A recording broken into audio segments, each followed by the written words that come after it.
एकता, street vendor union एकता, भारत माता की।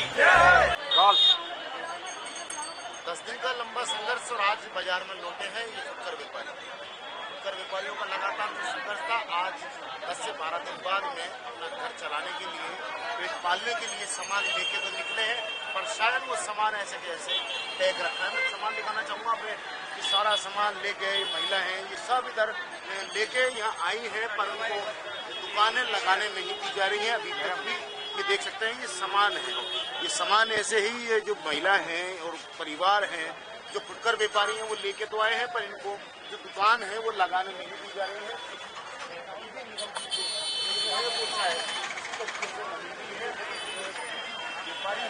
बात करूँगा अब क्या संघर्ष क्या चल रहा है। पहले तो मैं अब मेरा पद आपको अवगत कराना चाहूँगा। थोड़ा पीछे हो जाओ। सबसे पहले तो मैं केंद्रीय मानवाधिकार सुरक्षा संगठन आयोग से किशनगढ़ विधानसभा से अध्यक्ष हूँ, और हमें इस लड़ाई में हमने जो ये 5-7 दिन आंदोलन किया, इस आंदोलन के अंदर केंद्रीय मानवाधिकार आयोग संगठन के प्रदेशाध्यक्ष प्रकाश जी मीणा, जिलाध्यक्ष अनिता जी, उपाध्यक्ष कविता मैडम जी और जिला मंत्री राहुल मीणा जी और सेक्रेटरी जी सोबी सर जी, इनका सबका सहयोग हमें काफी मिला, और इन सहयोग से हम आज यहाँ तक पहुंचे, आज सामान लेकर के बाजार में आए हैं।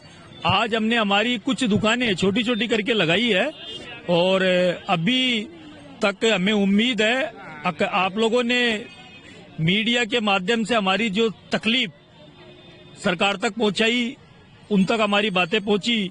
आज उन्होंने हमें किसी प्रकार से आज तंग नहीं किया अभी तक, आगे का मुझे पता नहीं है, और मैं आप लोगों के जरिए ही उन तक सूचना पहुंचाना चाहूंगा, अक्सर हमें तंग नहीं करें, छोटी छोटी दुकान लगाकर हमें हमारा व्यापार करने दे, हमें बच्चों का पेट भरने दे।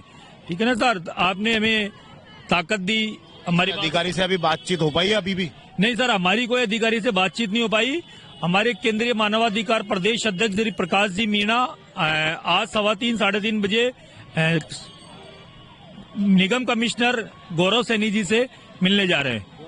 गौरव सैनी से मिलने जा रहे हैं, आज उनसे जाकर के मिलेंगे, गौरव सैनी जी क्या कहते हैं, क्योंकि जब हमें सर प्रकाश जी मीणा संगठन के अध्यक्ष उनके पास ले गए थे मदन सिंह जी राठौड़ के पास, तो मदन सिंह जी राठौड़ ने हमारे सामने तुरंत और उसको गौरव सैनी जी कमिश्नर साहब को फोन किया था, अब पुष्पेंद्र जी को आप फोन करके बोलो इनको तंग नहीं करे, और व्यवस्थित रूप से बैठे हैं तो इनको बैठे रहने दें, इनको तंग नहीं करें। तो ये वाली सर बात हुई, और संगठन केंद्रीय मानवाधिकार सुरक्षा संगठन का अब क्या लग रहा है इन व्यापारियों के लिए क्या होना चाहिए? सर, इन व्यापारियों के लिए इनको अपना व्यापार करने की छूट मिलनी चाहिए, इनको किसी प्रकार से तंग नहीं किया जाए, इनका सामान जैसे तोड़ते हैं, फोड़ते हैं, उठा करके ले जाते हैं, मर्जी है जैसे पटकते हैं, आधा मिलता है आधा नहीं मिलता है, वो नहीं होना चाहिए। मैं माननीय पुष्पेंद्र से भी बोलना चाहूंगा, सर अब आप अपनी इस तानाशाही पर थोड़ी लगाम लगा लें और हम गरीबों को अपना पेट भरने दें। कुछ सूचना मिली है कि यहाँ के जो बड़े व्यापारी हैं उन्होंने शिकायत दी है? सर, मेरी नजर में तो ऐसा नहीं है, अगर फिर भी बड़े व्यापारियों ने यहाँ से लिख करके दी है तो सर मैं एक बात बताना चाहूंगा, आपके बड़े व्यापारियों के पास तो इतनी बड़ी बड़ी दुकानें हैं जिनसे वो अपना व्यापार कर रहे हैं, हमें उनसे कोई आपत्ति नहीं है, हम उनकी दुकान से इतनी दूर दूर बैठे हैं, सरकारी जमीन पर बैठ करके अपना व्यापार कर रहे हैं, और आज से नहीं, हमारे यहाँ जो भाई है, मुझे तो 30 साल हो गई, मेरे बराबर जो भाई खड़ा है उसको 60 साल हो गई। क्या करते हो? हम तौलिए का काम है हमारा, 60 साल से लेके जब 50-50 60-60 साल से बैठे हैं, तो आज सरकार एक 5 व्यापारियों की एप्लीकेशन लिखने से क्या 5000 आदमियों को बेरोजगार कर देगी? अगर सरकार आपकी बात माने और अगर आपको यहाँ से हटा के कहीं मार्केट या दुकानें दे? सर, वेंडिंग जोन नियमानुसार शिफ्ट किया जाए तो ठीक है, वेंडिंग जोन के भी कुछ नियम बने हुए हैं। वेंडिंग जोन, पहले बात तो अब वो जब तक हमें यहाँ से हटा नहीं सकते जब तक वेंडिंग जोन नहीं बने, और अगर सरकार वेंडिंग जोन बनाती है तो सरकार वेंडिंग जोन ऐसे तो नहीं है ना उजाड़ में ले जाके बना देगी जहाँ पर पानी भी नहीं मिले पीने को। सर, वेंडिंग जोन भी ऐसी जगह मिले जहाँ हमारा रोजगार चले, हमारे बच्चों का पेट भरे। जयपुर में भी ऐसी कई जगह हैं जहाँ पे आप लोगों को स्थायी कर सकते हैं। हाँ ठीक है सर, अगर वो जगह जेन्युइन है, हमारे व्यापार के चलने लायक है, तो हमारी यूनियन पूरी तरीके से शिफ्ट होने के लिए तैयार है। लेकिन ऐसा थोड़ी ना सरकार साहब उजाड़ में ले जाके पटक देगी तो कैसे चलेगा। पेड़ तो बढ़ना चाहिए ना। हमारे यहाँ किसी भी स्टैंड वेंडर के पास इतना धन नहीं है कि वो 2 दिन दुकान लगाने के बाद तीसरे दिन अपनी जेब से खा सके। इतना ही धन होता है सर। 10,000 रुपए सरकार ने लोन दिया, 10,000 के लोन से ये लोग पेट भर रहे हैं। जब 10,000 का सामान इनका निगम ले जाती है तो दूसरे दिन बेरोजगार हो जाते हैं। फिर निगम के पास जाओ तो 2,000 3,000 की रसीद काट देते हैं। बचा क्या उसके पास? फिर 2 दिन इनको लगाने नहीं दिया तो जो कुछ बचा है वो खा जाते हैं। तीसरे दिन ना तो व्यापार करने के लिए पैसा, ना पेट भरने के लिए पैसा। तो स्ट्रीट वेंडरों के पास इतना पैसा नहीं है। मैं सरकार को अवगत कराना चाहूंगा कि वो 2 दिन भी बेरोजगार हो जाते हैं तो चूल्हा नहीं जलने की नौबत जो आ जाती है। किस्त की जो लोन दिया था निगम ने, वो लोन की किस्त कैसे जारी है अब? सर लोन की किस्त हम कमा करके दे रहे हैं ना। कई लोगों की बाउंस हुई है ना इन दिनों। सरकार ने नहीं लगाने दी तो कई दिनों की बाउंस हुई है।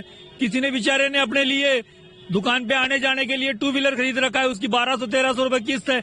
मेरे जानने वाले यूनियन में 10 भाई है, उनकी 1200-1300 रुपए किस्त बाउंस हुई है, दुकान नहीं लगी। तो आप बताइए सर, उनका सिविल बिगड़ा, बैंक से उनको तकलीफ हुई, आने वाले भविष्य में उनको किसी प्रकार का लोन नहीं मिलेगा। तो ये सब कुछ सिविल खराब हो रहा है। किसकी वजह से खराब हो रहा है सर? सर रोजगार करके कमा के खाना ये मानवाधिकार है। ये हमारा जन्म सिद्ध अधिकार है। जहां हम पैदा होते हैं वहीं से हमारा ये अधिकार चालू हो जाता है कि हमें रोजगार करके पेट भरने का अधिकार है। ना हम चोरी कर रहे हैं, ना हम डकैती कर रहे हैं, ना कोई और कुछ कर रहे हैं। क्या कर रहे हैं सर? पेट ही तो भर रहे हैं। पेट भरना गुनाह है सरकार की नजर में?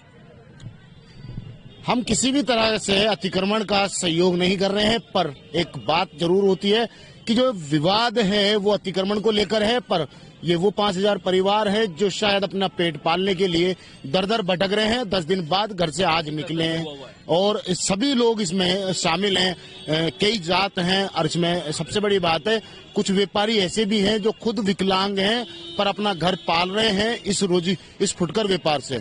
अब देखना ये होगा कि निगम कब तक जाके इनकी को आगे लाने का काम करेगा, या इनको सहयोग करेगा, या इनको एक वेडिंग जोन बना के देगा, और कब तक देगा। कैमरामैन घनश्याम मिश्रा के साथ मोहम्मद नफीस, जयपुर से।